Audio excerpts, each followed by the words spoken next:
Күрөң күрүч баш мээнин иштешин жакшыртып, нерв системаларын бекемдейт. Ак күрүчкө караганда күрөң күрүч тазаланбаган дан ысыгы. Ошондуктан диетологдор күрөң күрүчтү пайдалуу деп эсептешет. Күрөң күрүчтүн кабыгында жана курамында 80% адамдын организмине керектүү минералдык заттар жана татаал углеводдор бар. Б витаминдер тобунда күрөң күрүчтүн курамынан кезиктире алабыз. Бул витаминдер жетишсиз болгон учурда тери менен тырмактардын абалы начарлап, чачтын түшүүсүнө алып келет. Күрүчтүн курамына кирүүчү дагы бир зат бул лецитин. Лецитин баш мээнин иштешин жакшыртып, нерв системаларын бекемдейт. Бул дана ысыктын курамындагы крахмал кандагы глюкозаны толуктап, диабет менен ооругандардын канындагы кантты жөнгө салат.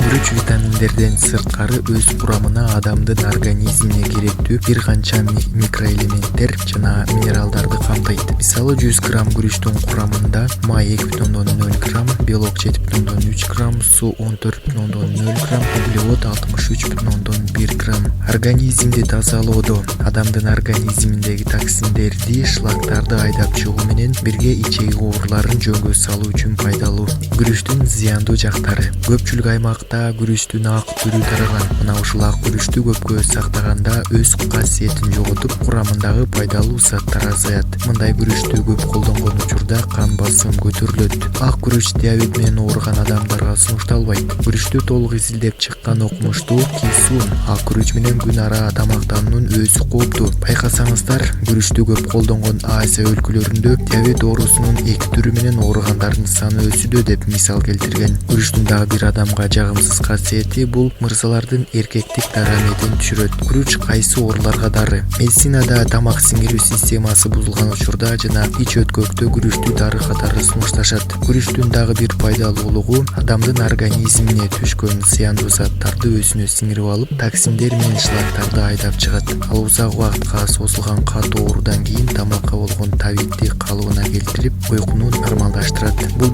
дан өсүмдүгүнүн курамында туз жок болгондуктан ал организмдеги тузду сүрүп чыгаруучу дары катары колдонулат. Ошондуктан дарыгерлер күрүчтү жүрөк кан тамыр ооруларына жана бөйрөк оорулары менен ооругандарга сунушташат. Америкалык жана япониялык окумуштуулар күрөң күрүчтү көп колдонгон Японияда жүрөк кан тамыр оорусунан жабыркагандардын саны башка өлкөлөргө караганда аз экенин айтышкан.